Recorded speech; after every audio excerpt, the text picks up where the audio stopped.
Coach, how different do you see your team going into this matchup with LSU? How different do you see the Tigers since you guys squared off in week 2 of the SEC schedule? Yeah, I think, when you talk about playing a team, like for instance, we played Arkansas in the SEC championship game very shortly after playing them in the regular season. There wasn't that big of a gap in time. I think when there's been this big of a gap, you have freshmen that act completely differently and have a bunch of different reps under their belt. Any team has probably maneuvered some things in the bullpen differently. You're never 100% healthy when the season starts, but you probably have differences in how injuries are or minor nicks and knacks guys have to do. So I think both programs, or teams in this particular case have evolved throughout the year. And, we've had some other things evolve around here as well. From your perspective, just what are some of the advantages or disadvantages of playing an SEC team in Super Regional, and specifically one that you've already faced? Yeah, when you get down to a deal where it's Oregon versus LSU, the one thing that sticks out is you have familiarity versus unfamiliarity, and a lot of that boils down to our guys who grunt their way through scouting reports. So you kind of at least have a skeleton of what a program style is. I mean, each team in our league has its own kind of brand name, but then you got to update things, and it kind of relates back to the first question answer we had. Things have changed since then, so it certainly won't be the same, but there is a little bit more familiarity. And then if you kind of, probably at the base of your question is, what about the competitiveness? SEC weekends to me are the most competitive in college baseball until you get to the postseason. And then when you get to regional play and super regional play, it really doesn't matter, what the brand name is or the jersey label. It's probably going to be pretty dang competitive from both sides or both dugouts. All right, next we'll go to Ben and then Tim Owens. Tony, I got two things for you. First, I wanted to ask about Blade and just kind of what went into the decision to move him to that second game of the weekend slot, and do you anticipate that continuing? And then how much has Rod Delmonico meant to you and been kind of a shoulder to lean on as you've tried to rebuild this baseball program? Sure. With Blade, the SEC tournament, we felt like Will Heflin was in a good position to start game one. And, we ended up looking smart because our kids played so well. If he was able to throw game one, then we thought he could come back and throw on Sunday in the final, which he did. So really it kind of became every bit as much about what Will had done workload-wise leading up to the regional. But then, you'd also be crazy to not comment on how Blade, again, freshmen have progressed this time of year, and they're not in school anymore, so they should feel and act like sophomores. And Blade also has a lot of talent. So a combination of how well as Blade has thrown the ball, and then also being respectful of the amount of work that Will had to put in leading up to the regional with 3 outings in about 12 days, I think it was. And then Rod's been great. It's funny you bring that up because we'd really like to have Rod throw out a first pitch this weekend. But when you have a regional on site or a super regional, you are the host site, but the NCAA is the group that's actually running it. So we don't have that availability or flexibility. But when we first got the job, the vision we had was playing a game big enough here to get Peyton Manning to throw out a first pitch, which he did, or to get Coach Delmonico to come back to the place where he had as much success as any coach that's been here. I mean, it's not enough on the wall or other, we kind of have some things around the locker room, what his accomplishments are. But he set the standard here. And so a big help from his end has just been the blueprint he left behind here. But then some text messages and phone calls have been great too. He's always very positive, but like any great coach, he kind of always has a little nugget that you can put in your back pocket as well.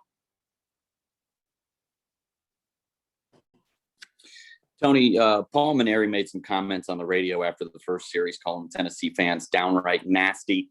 Said the UT players were, quote, not handling things with a lot of class, quite frankly. What is your response to that? Isn't it something that you've spoken to your guys about at all? Yeah, I addressed that weekend. I mean, it's not anything I've spoken to our guys about this coming weekend.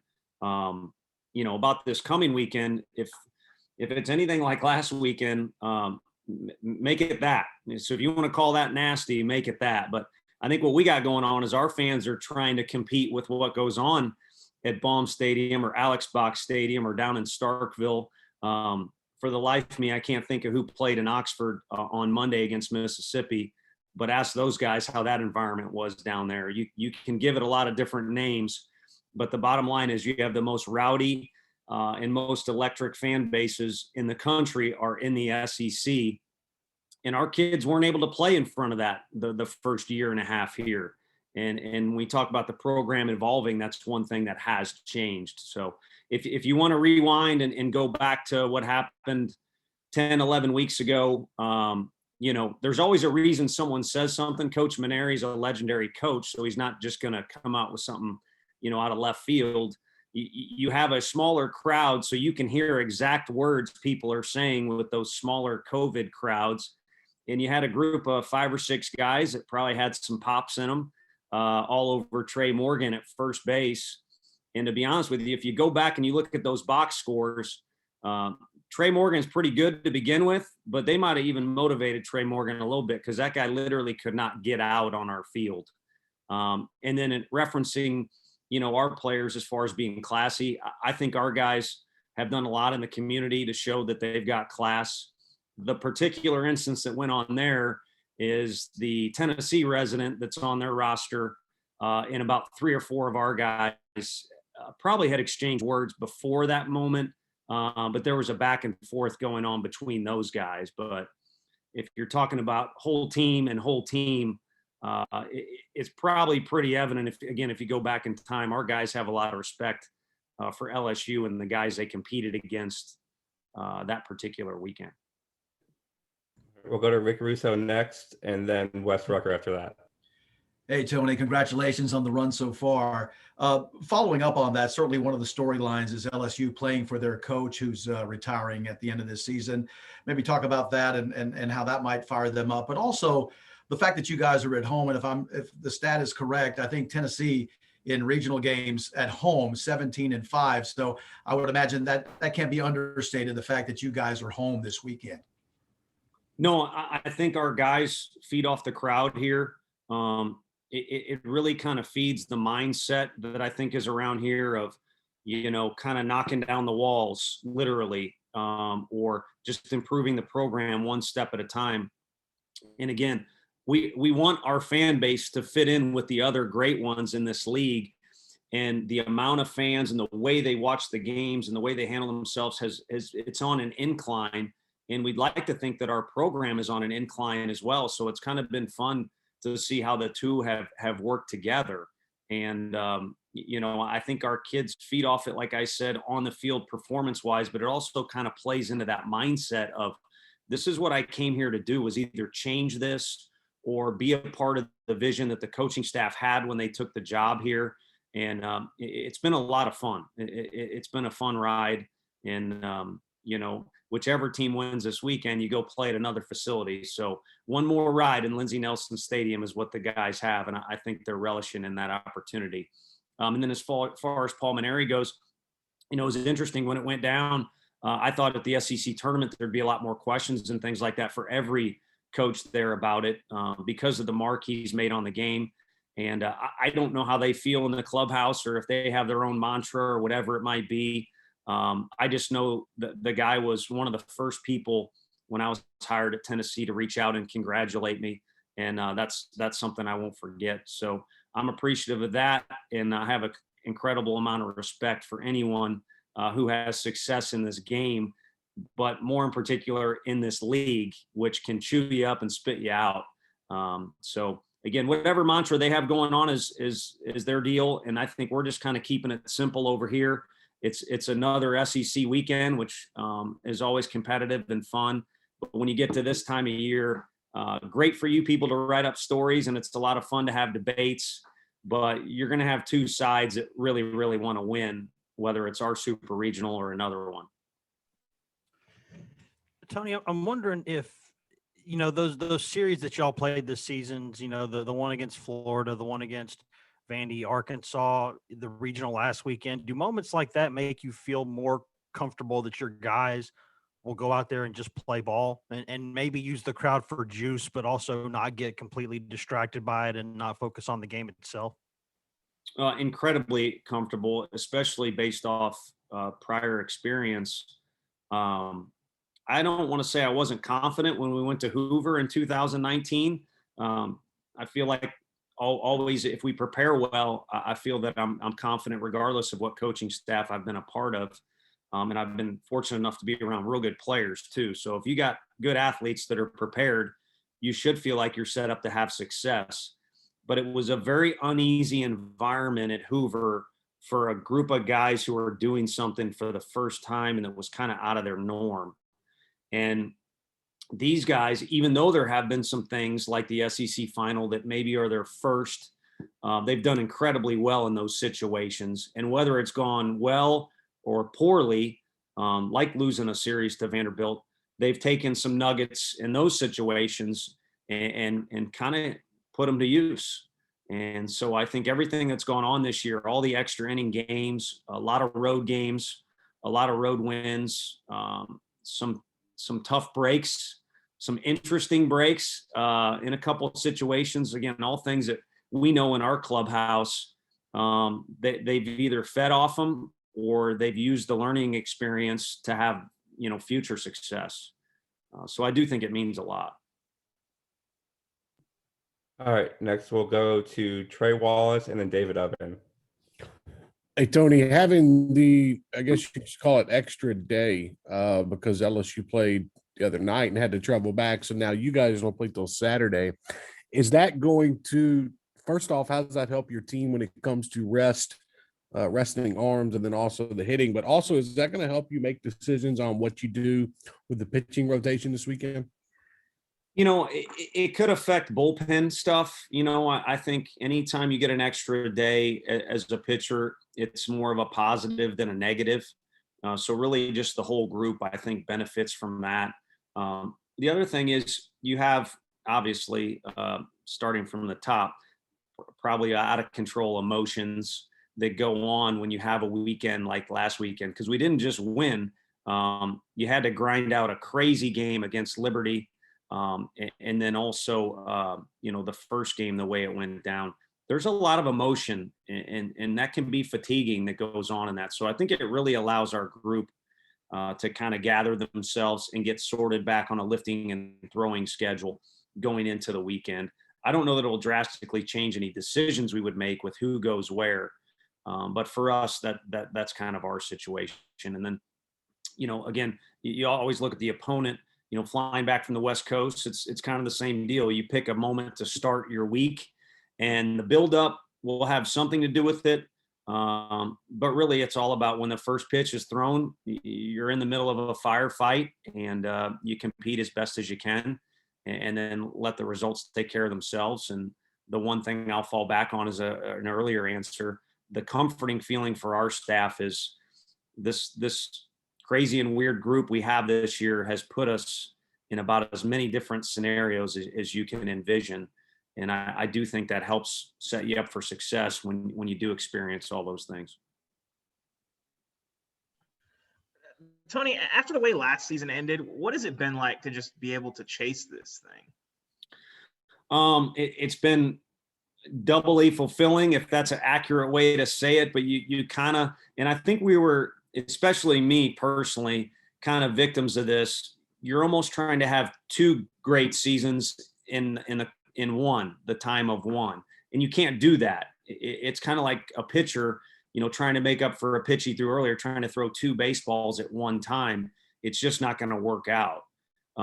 But as we did kind of get sorted and get into a routine and we're able to kind of navigate through all the COVID stuff, we found our rhythm a little bit.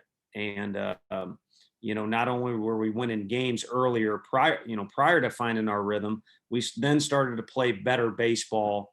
And so it became more fun. And I think when you look back on how that went down, last year, the frustration is kind of similar to that week leading up to that Wright State game. You work so hard and you have a strong vision, and now all of a sudden somebody wants to tell you there's some controversy behind it, or it's not going to go the way that you wanted it to, you battle on. And then when you do have success, again, there's that outpouring of emotion where it kind of means almost a little bit more. So not a real clean way to say that, but it definitely means more, and it's definitely been a motivating factor. All right, next we'll go to Teresa Walker, and then after that we'll go to David Pascal. Coach, you mentioned this group that you've got this year. They've got a knack for coming through with the big hit at the right moment, most particularly and most recently the grand slam on Friday night. As a coach, is that something that you've got to have a bit in your team, or can you cultivate that? And how effective has that been for you? Yeah, no, it's been a big part of the whole deal. I mean, we go to Georgia Southern and to win 2 games on the road at a strong program like that is one thing, but we were able to win an extra inning game with a grand slam at a huge moment by Liam Spence to start our season off 3-0. And that was the first moment where it was like, let's not be good, let's be great, because if you can do this, you can be great. And then it's kind of spiraled into a deal where the whole group thinks they can get it done in a lot of different situations. And what you see as an individual on any particular day, maybe be the guy or is the one selected to do an interview or had a big hit, but they all seem to be candidates because they all feel just as strongly, the guys in the dugout and the guys on the field, that they can kind of plow through any obstacle and find a way to get it done. And I wish you could cultivate it to the extent that it's arrived this year. I mean, we certainly try and do things to make our team tougher or to think they can get through adverse circumstances, but I just think it's a group thing. They have a little thing about them about finding a way, and sometimes it's not very pretty. Sometimes it is. Sometimes they get overly excited when they do it, which I think they've deserved the right to act that way if something goes well. But however it happens, it's kind of been a find a way group, and I wish I could coach it or go give a speech on it. I'd probably make some money off that deal.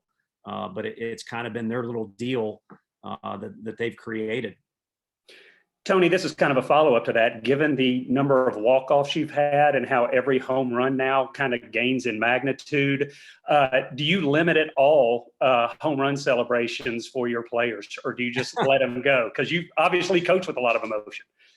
Yeah. And I mean, I come from a family where my dad was, put your head down and run and don't celebrate, and blue collar and just outwork everybody. And I think it served me well. And I'd like to think that's who I am deep down, but also things have changed a little bit. And, my initial or younger reaction to Jose Bautista throwing his bat dang near in the other team's dugout is that ain't right. And somebody needs to punch that guy, which actually happened. But the other thing is, dude, as far as he hit that ball in that situation, if you can do that, there's only a few people on the planet, you need to celebrate it. And, I don't encourage it. I don't remember a time where I yelled at a guy for doing something too crazy. I guess I have yelled at a couple guys to run down the line, but these kids have earned the right to be who they are. And I think that's why they've kind of created their own little thing. I don't know what the daddy hat is. I honestly have no idea what that is, but we have very high standards, like all the other teams in our league, in the classroom, how they act off the field, how they are as teammates, picking up trash, and, just little things. And if you check all those boxes, then you get a little bit of latitude from our staff to be who you are. So that's kind of how I feel about it. And if anything, I do remember Zach Daniels. He sent me a great message. I like bringing him up because he's such a loved kid around here. He's a draft pick last year.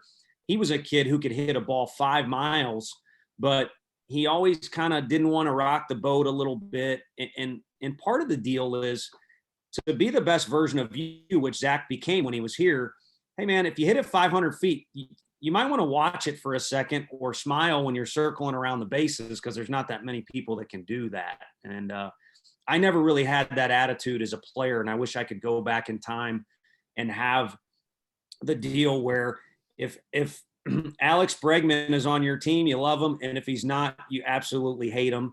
And if Drew Gilbert is on your team, you would do anything to go into battle with that guy and do anything for him in battle. And if you're in the other dugout, you probably don't like the guy. All right, we got time for two more guys. We'll go to Travis Brown, and then we'll finish with Dan Harrelson. A little bit out of left field, but with Jim Schlosser getting named to the A&M job today, curious on your thoughts on what he'll bring to the program in College Station and to the conference, and then if there are any lessons or part of what you are as a coach that you can remember you learned from Coach Schlosser or your time at TCU.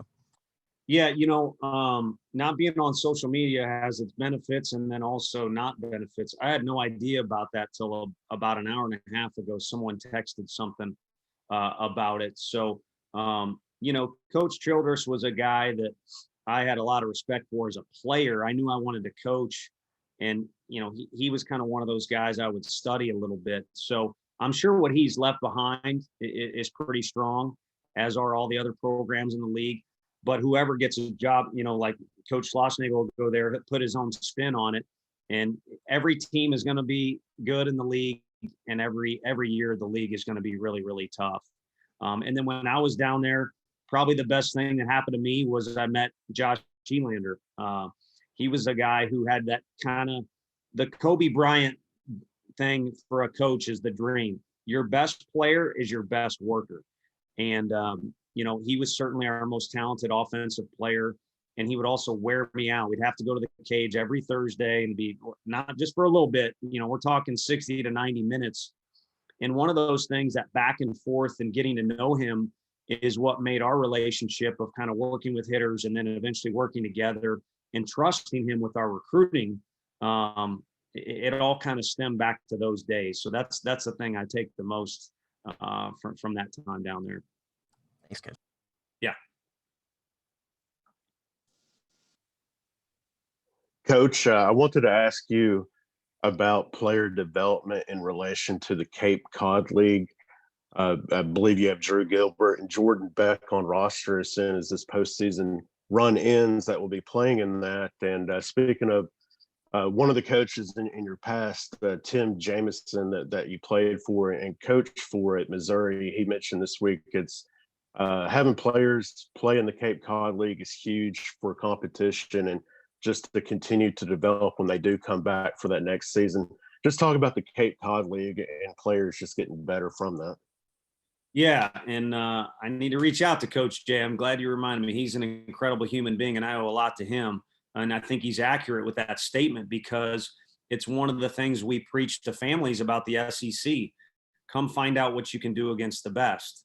And because the Cape Cod has a tradition, and also it's where scouts will flock to and some other things in its favor, you get a strong group of players up there. Now, there's some other leagues too, all the way out to the West Coast, that have done a really good job. And there's so many options now for these guys. But that one it's an exclusive club to an extent. And I think the summer is an important time for these kids to go out and play in general. And just when it's good competition, it makes it better. But going back to what I was kind of talking about, it's a time where there's not so much pressure. I mean, these kids, again, I'm trying to tell you earlier, we want our guys to be comfortable in their own skin and be who they are. And if it's something out of line, we think we can correct their behavior. But there's a lot of pressure on them in this deal. Like, if I don't play well, maybe I won't get another at bat or pitch again. And if again, SEC fans are into this thing. If we don't win, maybe on my Twitter, someone will be mad at me. I didn't do this or that. In the summer, it's a little bit more relaxed and the kids can experiment. They can kind of pick their teammates' brains that come from other programs. And it's really a time when guys blossom. And speaking of Coach Jamison, I mean, we were able to be around Max Scherzer. I mean, we like to take credit for what Max did, but Max did what Max did. And a huge step for it was in the summer after his freshman year is when he kind of made the jump of being the start of being who he's become. Thanks, Coach. Appreciate your time. Yeah, you bet. Thank you, guys.